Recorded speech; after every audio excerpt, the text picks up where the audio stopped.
एक घना जंगल जहां सूरज की रोशनी मुश्किल से जमीन तक पहुंच पाती थी। चारों तरफ ऊंचे पेड़, लताएं और रहस्यमयी सन्नाटा। इसी जंगल में अजय भटक गया था। वह अपने दोस्तों के साथ एक ट्रैकिंग यात्रा पर निकला था, लेकिन जंगल की गहराइयों में रास्ता भूल बैठा। मोबाइल नेटवर्क नहीं था, पानी खत्म हो चुका था और खाने के लिए कुछ भी नहीं। पर असली खतरा तो कुछ और था। यह जंगल सांपों से भरा था। अजय को हर कदम फूंक फूंक कर रखना पड़ रहा था। जरा सी चूक और किसी जहरीले सांप का शिकार हो सकता था। एक बार जब वह एक पेड़ के पास रुका तो कुछ फुफकारने की आवाज आई। उसने झटके से अपना पैर पीछे खींचा। सामने एक कोबरा अपनी फन फैलाए खड़ा था। अजय का दिल जोर से धड़कने लगा, लेकिन उसने खुद को शांत रखा और धीरे धीरे पीछे हटने लगा। चलते चलते शाम हो गई। अंधेरा घिरते ही जंगल और भयानक लगने लगा। वह एक बड़े पेड़ के नीचे रुका। सोचा कि रात यहीं बिता लेगा, पर तभी पत्तियों में हलचल हुई। अजय ने ऊपर देखा तो उसकी रूह कांप गई। एक विशाल अजगर पेड़ से लटक रहा था और धीरे धीरे उसकी ओर बढ़ रहा था। डर के मारे अजय ने तुरंत वहां से भागने की कोशिश की, लेकिन उसकी टॉर्च हाथ से गिर गई। घना अंधेरा था और हर जगह सिर्फ अजीब अजीब आवाजें आ रही थीं। किसी भी पल उसके पैरों के नीचे कोई सांप आ सकता था। वह धीरे धीरे चलता रहा, लेकिन अचानक उसका पैर किसी चीज से टकराया। उसने नीचे देखा, एक जहरीला वाइपर उसकी ओर रेंग रहा था। अजय ने घबराकर एक लंबी छलांग लगाई, लेकिन उसका संतुलन बिगड़ गया और वह एक झाड़ी में गिर पड़ा। अचानक उसके कानों में फिर से फुफकारने की आवाज गूंजने लगी। उसने देखा, चारों तरफ सांप ही सांप थे।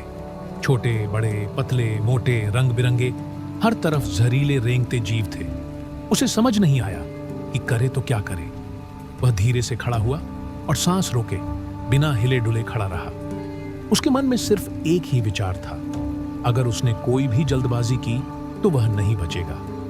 समय धीरे धीरे बीत रहा था, लेकिन अजय को लग रहा था जैसे सदियां बीत गई हों। फिर उसने महसूस किया कि सांप धीरे धीरे आगे बढ़ने लगे थे। शायद वे उसे खतरा नहीं मान रहे थे। अजय ने धीरे धीरे अपनी चाल बढ़ाई और आगे बढ़ने लगा। वह घुटनों के बल सरकते हुए आगे बढ़ा, जब तक कि वह सांपों से भरे उस इलाके से बाहर नहीं आ गया। लेकिन खतरा अब भी खत्म नहीं हुआ था।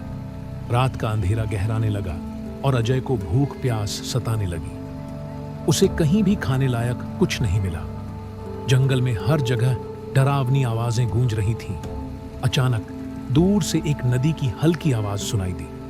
अजय ने हिम्मत जुटाई और उस दिशा में चल पड़ा।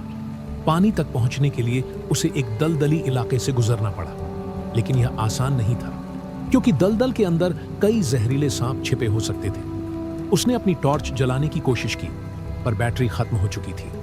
अब उसे अपने इंस्टिंक्ट्स पर भरोसा करना था। वह हर कदम सोच समझ कर रख रहा था। अचानक उसने महसूस किया कि उसके पैर के पास कुछ सरसराया। एक ठंडी चिकनी चीज उसके टखने से लिपट रही थी। अजय ने घबराकर नीचे देखा।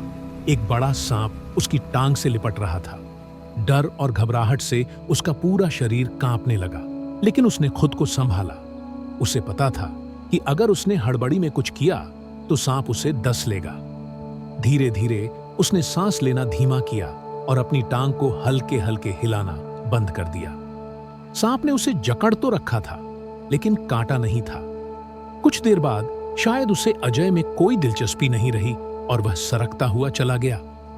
अजय ने तुरंत वहां से भागकर नदी के किनारे पहुंचने की कोशिश की, लेकिन जैसे ही उसने राहत की सांस ली, अचानक घास में से एक और बड़ा कोबरा उसकी ओर लपका। इस बार अजय ने फुर्ती दिखाई। उसने पास पड़ी एक मोटी टहनी उठाई और सांप की ओर फेंकी। इससे पहले कि सांप हमला करता, वह तेजी से पीछे हटा और भागने लगा। भागते भागते आखिरकार उसे नदी दिखी। अब उसकी उम्मीदें जाग उठी। उसने जल्दी से पानी पिया और ठंडे पत्थरों पर बैठ गया, लेकिन अभी भी खतरा टला नहीं था। अचानक पानी में हलचल हुई। अजय ने गौर से देखा, नदी के किनारे एक बड़ा अजगर धीरे धीरे उसकी ओर बढ़ रहा था। अब कोई रास्ता नहीं था। उसका दिल तेजी से धड़कने लगा। वह इधर उधर देखने लगा कि क्या करे।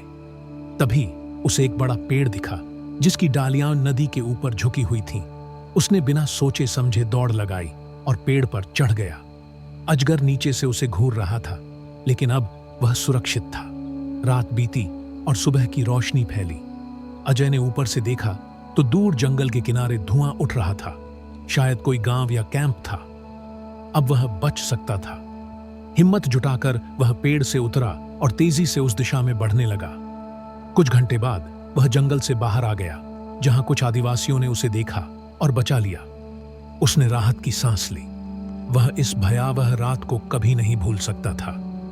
यह जंगल सांपों का था और वह सिर्फ एक मेहमान था जो किसी तरह बच निकला था।